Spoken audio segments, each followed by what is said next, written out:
India आपके यहाँ पर टेररिस्ट कैंप उड़ा देता है तो बहुत बड़ी तकलीफ है। आप अफगानिस्तान में जाकर मार देते हैं तो बोले नहीं जी ये तो हमारा हक है। आप टीटीपी में जाकर मार देते हैं, बोले जी हमारा हक है। आपका ईरान के साथ जब हो जाता है, सारा टेररिज्म का ही तो मामला है। सॉरी आपकी बात काटी, लेकिन सर ये जो कहते हैं कि हम तो खुद फेस कर रहे हैं टेररिज्म को, सर उसको क्या कहेंगे? करना ही पड़ेगा ना। आप पैदा करेंगे, आप उसको बढ़ाएंगे, जब वो बेरोजगार हो जाएंगे।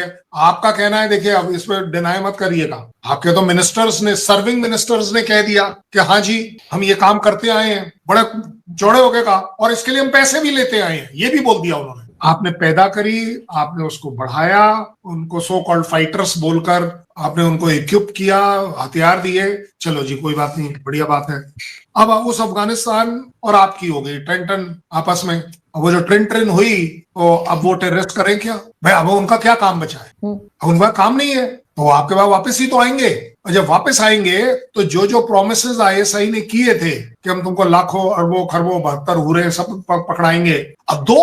अब आपने नहीं दी तो आपका आपस में झगड़ा हो गया। अब आपने बोलना शुरू कर दिया कि ये वो, आपको याद होगा इमरान खान ने बोला था आपके एज अ प्राइम मिनिस्टर कि ये टीटीपी हमारे अपने लोग हैं। बिल्कुल। आपके मुशर्रफ ने कहा था कि हाफिज सईद और मसूद और ये सब इनसे हमारा पर्सनल ताल्लुकात है, ये तो हमारे लिए काम कर रहे हैं। तो अब आप ये बताओ ना, पैदा आप करो, बड़ा उस वृक्ष को आप करो। अब वो वृक्ष जो है आपने बबूल का गोया, तो अब वो बबूल के कांटे लंबे लंबे हैं, अब वो आपको चुभ रहे हैं। इसमें गलत हुआ कहीं तो आप बता दीजिए, मैं माफी मांग लूंगा। क्या आपकी मजबूरी हुई कि नहीं हुई? आपकी मजबूरी अपने आप आ गई कि आप अब उस टेररिज्म के चक्कर में खुद फंस गए। अब जैसे ही खुद फंसे तो बोले नहीं जी इंडिया जो है वो बलूच को पैसे दे रहा है, इंडिया जो है अफगानिस्तान को ट्रेन कर रहा है, वो हमने कल्चरल सेंटर वहां बनाया, वो ट्रेनिंग सेंटर आपने क्यों? क्योंकि आप इस चीज में एक्सपर्ट हैं, आप ये सब करते आए हैं, इसीलिए आपको लग रहा है कि अगर कहीं पर कुछ भी किया जा रहा है, अरे भाई हमारे अफगानिस्तान के बायलैटरल रिलेशन है, क्या बुराई है? हम तो चाहते हैं कि किसी भी तरह से आज नहीं तो कल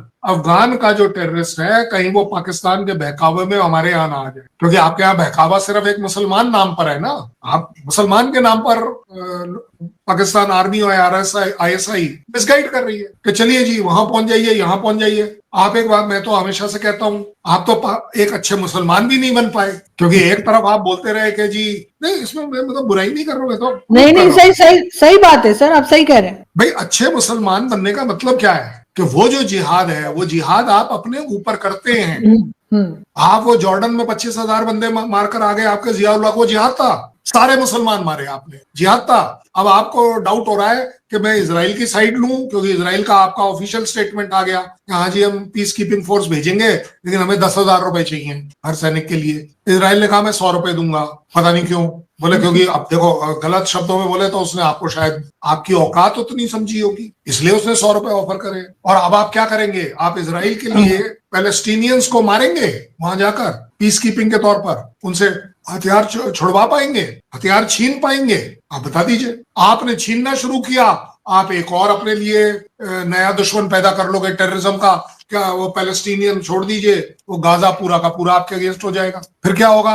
ऑब्वियसली जो चीज गाजा में टेररिस्ट कर रहा है वो आपके यहाँ करेगा। तो आपकी मजबूरी है कि आप टेररिज्म को टेररिज्म नहीं देख रहे हो। आपके यहाँ मजबूरी है कि पाकिस्तान आर्मी और आईएसआई ने डेमोक्रेसी की आंख पर पट्टी बांधी हुई है। आप लोगों you are in a false democracy, आपके यहाँ नाम की डेमोक्रेसी है। जिस दिन लोगों की डेमोक्रेसी आ गई तो एक बार जैसे नवाज शरीफ ने बोला था कि जी हम तो अच्छी चीज करने वाले थे वाजपेयी के साथ, ये मेरे पीठ में छुरा भोंक दिया। सो ऑब्वियस ये तो होना ही है।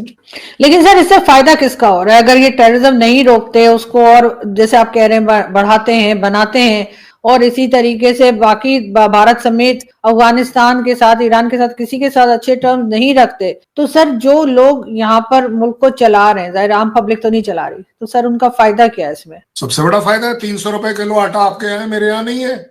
उस 300 रुपए का जो शेयर है वो किसको जा रहा है? वो हुक्मरानों को जा रहा है ना, जो हुकूमत में है उन्हीं को तो जा रहा है। 300 रुपए किलो आटा मुनीर ने थोड़ी ना खाना है, उसको क्या पता क्या आटे का रेट है, उसको कोई फर्क नहीं पड़ता। आप बताइए, चलिए 2 सेकंड को ले लेते हैं पॉजिटिव साइड। मुनीर साहब ने कितनी इंडस्ट्रीज का इनॉग्रेशन किया पिछले 1 साल में, वो बता दो। अगर एक भी इंडस्ट्री लगाते समय उन्होंने किया है तो आप बता दीजिए, उससे आगे बढ़ जाते हैं। आईएसआई ने कितनी बार आपके यहाँ पर बैठे हुए टेररिस्ट हेडक्वार्टर या टेररिस्ट को पकड़ने की कोशिश करी, मारने की कोशिश करी, क्या करी आप बताइए मुझे। भाई पब्लिक की सेफ्टी क्या है? पब्लिक की सबसे बड़ी वजह है रोटी कपड़ा मकान, तीनों चीजें आपके यहाँ महंगी है और तीनों ही चीजों में फायदा किसी और का हो रहा है। शहबाज शरीफ को थोड़ी ना बड़ा फर्क पड़ रहा है महंगाई का, शहबाज शरीफ को क्या पड़ता है? लेकिन वो जो पब्लिक है बेचारी 700 रुपए किलो का अगर चिकन खाएगी या मटन खाएगी वो कैसे खा लेगी? और ऐसा नहीं है कि आपके यहाँ पहले चिकन और मटन महंगा था, पहले सस्ता भी था। जब सही चीजें चलती हैं तो सस्ता होता है। चलिए एक काम करते हैं, पिछले 5 साल में कौन सा ऐसा डैम बनाया पाकिस्तान ने अपनी डेवलपमेंट के लिए? कौन सी ऐसी कार इंडस्ट्री डाली, कौन सी ऐसी आयरन इंडस्ट्री डाली जिससे आप लोगों का भला हो? और ये भला कौन करेगा? अगर आपके यहाँ डिक्टेटर, अभी आपकी वो बोल रही थी इमरान खान की बहन कि जी वो हमारे यहाँ जो डिक्टेटर है, हमने तो बोला ही नहीं यार। आपकी जमीन से खड़े होकर आपके एक प्राइम मिनिस्टर की बहन बोल रही है कि ये जो आर्मी मुनीर जो डिक्टेटर है। आप लोग बोलते हो, जब मैं आपको बोलता हूँ तो आप लोग बुरा मान जाते, नहीं जी वो तो हमारे यहाँ फील्ड मार्शल है, उसने बड़ा तगड़ा काम किया। मैं आपसे हमेशा समझने की कोशिश करता हूँ कि ऐसी कौन सी गोली आर्मी ने चलाई कि army chief should become the field marshal. मैं हमेशा कहता हूँ आपको कि क्यों नहीं। बहुत से लोग जी नहीं, बहुत से लोग कह रहे हैं, बहुत से लोग काफी नहीं है ना। आप जैसे इक्के दुक्के 10 20 100 200 1000 2000, प्रॉब्लम तो लाखों को और करोड़ों की है ना। कि जब तक करोड़ नहीं बोलेंगे। आप एक बात बताइए, वो जेल के बाहर, इमरान खान के जेल के बाद हजारों लोग बैठे हैं ना, आज शोर हो रहा है ना, ये डेमोक्रेसी है। आप बता दीजिए, एक बंदे को 1 मिनट लगता है कि अंदर ले जाइए, उसकी बहन को दिखाइए और बाहर आ जाइए। नहीं तो ये जो आप ढूंढने की कोशिश कर रही है ना कि इनका फायदा क्या है, इनका फायदा गिनो। एक चीफ बताइए जिसकी प्रॉपर्टी लंदन में नहीं है या बाहर की कंट्री में नहीं है। प्रेजेंट चीफ की सर्विंग चीफ की प्रॉपर्टी अगर मैं लिस्ट कर दे दूंगा तो फिर आप लोग बोलोगे मैंने झूठी लिस्ट बना दी। आप ही ढूंढ के बता दीजिए कि लंदन और यूएस में क्यों नहीं है। आप बता दीजिए आपके पिछले 10 चीफ 5 चीफ एक्चुअली लोकेटेड कहाँ है। मेरे पास प्रूफ है। मेरे नरवाने साहब जो है पूना में रह रहे हैं। बिपिन रावत सर सीडीएस थे, मेरे घर के पड़ोस में उनका घर है, बाहर बोर्ड अभी भी लगा हुआ है। उनके फादर के टाइम का है वो घर बाय द वे, और वो फ्लैट है, जितना बड़ा मेरा फ्लैट उतना ही बड़ा उनका फ्लैट। सर मैंने देखा है वो एक वीडियो में मेजर गौरव ने दिखाया था। बिल्कुल, अगला वाला शो कर दूंगा वहां से। हाँ, अबे हमारे को कुछ छुपाना, हमें क्या छुपाना है? हम तो we take lot of pride in it कि चीफ का घर यही है। मेरे 3 आर्मी कमांडर इस कॉलोनी में रह रहे हैं। मैं अगर आपको 1 सेकंड के लिए ऐसे उल्टा करके दिखाऊं तो आपको दिखाई देगी कॉलोनी। क्या भाई मैं कोई महल में नहीं हूँ, फ्लैट में हूँ। ये देखिए मेरे पीछे फ्लैट ही फ्लैट है, ऑल आर फ्लैट्स। और ये मैं आपने और मैंने प्लान तो किया नहीं है शो कि चलिए जी कहीं मैं फ्लैट्स के बीच में जाके बैठ के फिर शो करके दिखा दूं। आप बताइए। बिल्कुल। और आपका एक कोर कमांडर अगर किसी फ्लैट में रह रहा है तो मुझे आप दिखा दीजिए। तो पाकिस्तान की प्रॉब्लम, आवाम की प्रॉब्लम आपके हुक्म जो आपके जो हुकूमत में है उनकी प्रॉब्लम नहीं है। ये बिल्कुल वो वाली बात है कि हम जैसे कहते हैं कि यूरोप में अगर कोई प्रॉब्लम है तो वो पूरी दुनिया की प्रॉब्लम है। ये ऐसा यूरोप को लगता है, लेकिन अगर वो इंडिया में कोई प्रॉब्लम है तो वो कोई प्रॉब्लम है ही नहीं। ढूंढेंगे अच्छी चीज मिलेगी। मैं हमेशा कहता हूं आपको, आपके हमारे बीच में कॉन्फ्लिक्ट नहीं है।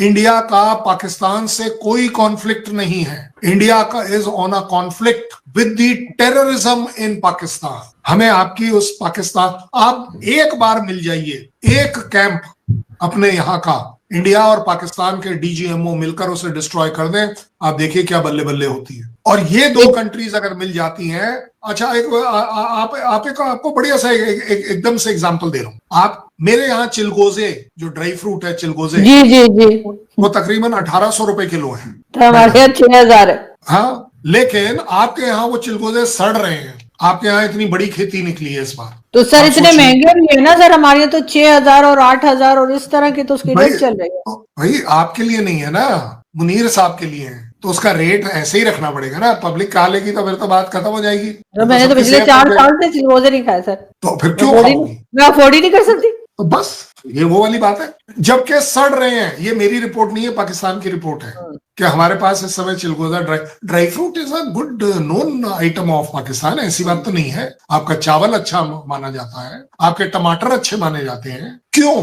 तो महंगाई क्यों बढ़ेगी? इसीलिए तो बढ़ेगी कि जो चीज पड़ी है वो आप बेच नहीं पा रहे हैं। So problem is your self created. मानिए मेरी बात, मेरे से आपका कोई झगड़ा नहीं है। मैं आपको बता रहा हूं, पीओजेके की बात अगर हम करते हैं, पीओके पाकिस्तान ऑक्युपाइड कश्मीर की बात करते हैं, मैं मान लीजिए मेरी बात, 70 साल से ज्यादा हो गए हैं, हमने अभी तक आपसे 1 इंच छीना नहीं है। मैं ये समझाना चाह रहा हूं, बड़ा सीधा तरीका। बिल्कुल ऐसा ही है सर, लेकिन जाहिर है कि जब तक टेररिज्म के ऊपर बातचीत नहीं होगी दोनों कंट्रीज के बीच में, तो ये मामला चलते रहेंगे। कभी आपकी तरफ से कहा जाएगा कि हम अटैक कर देंगे, कभी हमारी तरफ से कोई बात होगी। अगर इस बात को खत्म करना है और अमन लाना है, तो यकीनन हमें दोनों कंट्रीज को बैठ के, किसी को अच्छा लगे या बुरा लगे, टेररिज्म के ऊपर बात तो करनी पड़ेगी। आपके यहाँ इस समय मेरे से सवाल जवाब पूछे जा रहे हैं, आप शायद बहुत ही नादान और इनोसेंट हैं, इसलिए आप नहीं पूछ रही हैं वो सख्त वाले सवाल कि आप इंडोनेशिया को हथियार क्यों बेचने वाले हो, आप तो दुनिया में हथियारों को फैला रहे हो, आपका जो ब्रह्मोस है उसका क्या मामला है, मुझे समझ नहीं आ रही। आप एक बात बताओ, ये ब्रह्मोस की बात आपको समझ आ गई, आपको ये नहीं समझ आया, मैं गिनवाता हूं। 352 बंदों का कंटिंजेंट उनका आकर मेरे रिपब्लिक डे परेड में पार्ट लेता है। अच्छा ही है ना हमारे बीच में, इसलिए चलिए कोई बात। जो हमारी ये 3rd डिफेंस मिनिस्टर की वो जो हो रही है डायलॉग, ठीक है ना, उसमें क्या बात हुई है, ज्यादा बड़ी बात यह, आप ऑफिशियल डिक्लेरेशन देखो, उसमें लिखा है sustained high level engagement will continue. इसमें कोई गलती है? कोई गलती नहीं है, कहीं ब्रह्मोस नहीं आया। Stability, peace and prosperity across the Indo Pacific region, across the Indo Pacific, Pakistan उसमें इंक्लूडेड है। और उसमें अगर हम बात कर रहे हैं प्रॉस्पेरिटी, मुझे बता दीजिए क्या गलत है। इंडो पैसिफिक में अगर हम डिमांड कर रहे हैं या एक दूसरे के साथ चलने की बात कर रहे हैं कि इंडो पैसिफिक फ्री होना चाहिए, किसी के कंट्रोल में नहीं होना चाहिए, ये तो नहीं बोला ना कि इंडिया के होना चाहिए या पाकिस्तान के नहीं होना चाहिए, नहीं, बात करी जा रही है फ्री होना चाहिए। चलिए कोई बात नहीं, क्या होना चाहिए? ओके, सपोर्ट इनिशिएटिव, इंडोनेशिया क्या बोल रहा है कि they will support the initiative by the Indian government as chairman, India is right now the chairman of Indian Ocean Rim, जो रिम कंट्रीज हैं एसोसिएशंस की, इंडियन ओशन के चारों तरफ जो कंट्रीज हैं उनकी बात हो रही है कि उन सब के लिए एक अच्छी सिचुएशन आनी चाहिए, प्रॉस्पेरिटी आनी चाहिए, किसी की दादागिरी नहीं होनी चाहिए। अब आप बता दीजिए क्या गलत कर रहे हैं। एक और आपको एक एग्जाम्पल दे देता हूँ, चलिए। बाकी अब आते हैं जो आपने बोले या आपके यहाँ जो कंसर्न चल रहा है, ट्रेड। भाई आप एक बात बताओ, ब्रह्मोस हमने बनाई, वर्ल्ड में बाई चांस सबसे अच्छी बन गई, हमने मेहनत करी इसलिए बनी, हमने फिलीपींस को भी बेची, बाकी कंट्री को बेची। अगर इंडोनेशिया उसमें इंटरेस्ट दिखा रहा है तो इसमें बुरा क्या है? नहीं सर, बुरा तो कुछ नहीं है, लेकिन जाहिर है कि पाकिस्तान को अपनी एक बात तो करनी होती है, और जाहिर है कि आपके साथ क्योंकि टेंशन बनी रहती है, तो कहीं ना कहीं ये लगता है कि फिर ये दोबारा से सर हथियारों की या वेपन्स की एक दौड़ शुरू हो जाएगी। जय हिंद दोस्तों, स्वागत है आप सभी का हमारे चैनल पर। आप देख रहे हैं इंडिया वेब न्यूज। दोस्तों, कर्नल साहब ने बिल्कुल सही कहा कि पाकिस्तान का जो दोगलापन है ना, वो हमेशा से सामने नजर आता है। भारत अगर आतंकवाद के खिलाफ एक्शन लेता है तो इनको तकलीफ होती है, और वहीं पर जब ये अफ़गानिस्तान में टीटीपी के खिलाफ कोई एक्शन करते हैं तो उसको ये जायज़ ठहराते हैं। तो ये दोगलापन ही तो है भाई। आप कहते हैं भारत ने हमला कर दिया या भारत हमला करने वाला है, तो भारत ने केवल आपके यहाँ स्थित आतंकवादी ठिकानों पर ही हमला किया है, कभी किसी आम शहरी को तकलीफ नहीं पहुंचाई है, आम शहरी को नहीं मारा है। लेकिन आप लोग क्या करते हैं, आतंकवाद पालते हैं, पोसते हैं, और उन्हें जम्मू कश्मीर में किसी तरह से भेजने की कोशिश करते हैं, सफल भी हो जाते हैं कई बार। लेकिन वहीं पर जब टीटीपी के जो लोग हैं वो आपके ऊपर हमला करते हैं तो आप उनको आतंकवादी कहते हैं, और उनके खिलाफ जब कार्रवाई करते हैं तो उसको जायज़ ठहरा देते हैं। तो ये दोगलापन कहाँ से लाते हैं भाई? वही चीज़ कर्नल साहब ने पाकिस्तान के पत्रकारों को, पाकिस्तानियों को ये चेताया है कि ये सबसे पहले जो आतंकवाद की जो डेफिनेशन है, जो आपकी अलग है और भारत की अलग है, तो इस डेफिनेशन को जब तक आप एक नहीं करेंगे, भारत और पाकिस्तान के रिश्ते कभी सुधर नहीं सकते हैं। भाई, आप अपनी आवाम को जिस तरह से डराते हैं, धमकाते हैं भारत के नाम पर, ये बंद करिए भाई। भारत कभी भी किसी का बुरा नहीं चाहता। भारत सिर्फ आप ही पड़ोसी देश नहीं है, भारत के और भी पड़ोसी देश है। क्या उनको भारत से कोई तकलीफ है? क्या भारत ने उनकी कभी कोई ज़मीन पर कब्जा करने की कोशिश की है? भारत चाहे तो कभी भी कर सकता है, लेकिन जब उनको दिक्कत नहीं है तो भाई तुमको दिक्कत क्यों है? तुम्हारे पास जो भारत का एक हिस्सा है पीओके, आप उसको वापस दे दो, बात खत्म। और इसी के चलते आप आतंकवाद को पाल पोस रहे हैं, लेकिन जब वो तुम्हें ठोकते हैं तो तुमको तकलीफ होने लग जाती है।